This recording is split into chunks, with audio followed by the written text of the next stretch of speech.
The pressure is on for the world's central bankers this week, and in the coming days we'll learn more about how they're reading the various economic weather and the numbers. There are rate announcements on Wednesday from the US Federal Reserve and the Bank of Brazil. Thursday is the turn of the European Central Bank and the banks of England, Norway and Switzerland. The Bank of Russia caps it all off on Friday, a veritable smorgasbord of interest rate decisions. And for some of them, the goal is that delicate balance between beating back inflation and running the risk of recession.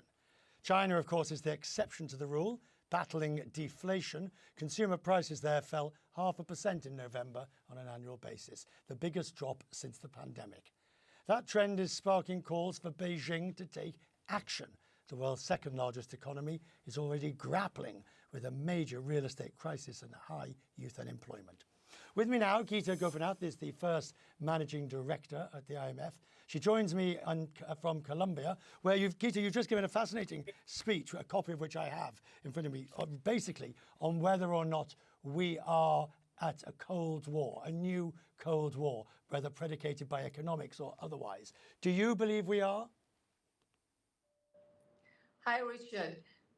I believe we are certainly seeing signs of fragmentation. If you look at trade across rival blocs of countries, that is slowing much more than trade within blocs.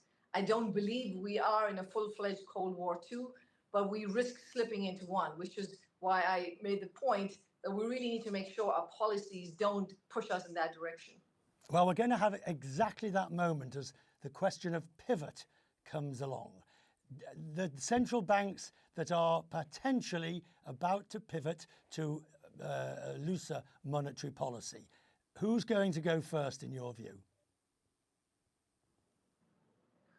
That is a very big decision the central banks have to make. I believe both the US and the euro area have done a significant amount of tightening. We are seeing the consequences of that, as it should be, which is we're seeing demand come down. We've had a few months of good readings on inflation, but the job is still not done. And in the US, the last quarter growth was 5.2%. That's a blockbuster number. Labor markets are softening, but they still are quite tight. So I think it is an important point to be patient, to make sure that you're looking at the data that's coming in from multiple sources, and you have to remain restrictive for somewhat longer, for sure. Right, but do you believe that they need to remain high for the last mile to get it back to target? Or can you have a pivot before the last mile is complete? The fact that central banks are getting inflation to come down as much as it has without too much slack in the labor market is a reflection of the credibility that central banks are, which are keeping inflation expectations anchored. If you want to preserve that credibility, it's important to stay the course. And I think that is absolutely critical. And yet, all I read about is when will the Fed cut? In the UK, when will the BOE cut? Probably one of the last ones to go. The ECB, arguably the first. There are real lives, real economies, and hardship as a result. I think we should first acknowledge the fact that in many countries, and especially the US, you've got a lot of inflation coming down without much of a hit on economic activity. In the euro area, you're certainly having a bigger hit, but that's also coming from the consequences of the energy shock that they face. Now, Richard, if you recall, we ended 2022 with markets expecting 4 rate cuts in 2023. They got none. I think we should just be prudent and careful about what to expect and be data-driven. Acknowledge the fact that inflation has come down, follow all the data from different sources, and arrive at a decision meeting by meeting. Can we turn to Argentina, where the new president has now taken office? Now, dollarization, it's not immediately clear where that policy stands. Secondly, the US has said it will support the IMF in its bailout, the next tranche for Argentina. So what does the fund make of the policies of the new president?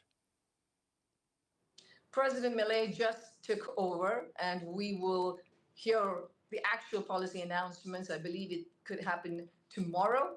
We're engaging very closely with Argentina. There's a very difficult challenge that they have to face with sky-high inflation and rock-bottom reserves. Not a good recipe. but countries, but the desire to bring down fiscal deficits, prevent monetary financing, build up reserves are all absolutely critical, Right. and we remain very strongly engaged. So a yes or a no on dollarization. It's been done in a few limited small cases, never on the scale that Argentina hopes to do it. Do you hope it doesn't happen? I think Argentina has very big challenges. The number one challenge is to deal with the fiscal deficit and to bring it down. That's absolutely critical to macro stabilization. Gita, it's always lovely to talk to you. I'm grateful. Thank you.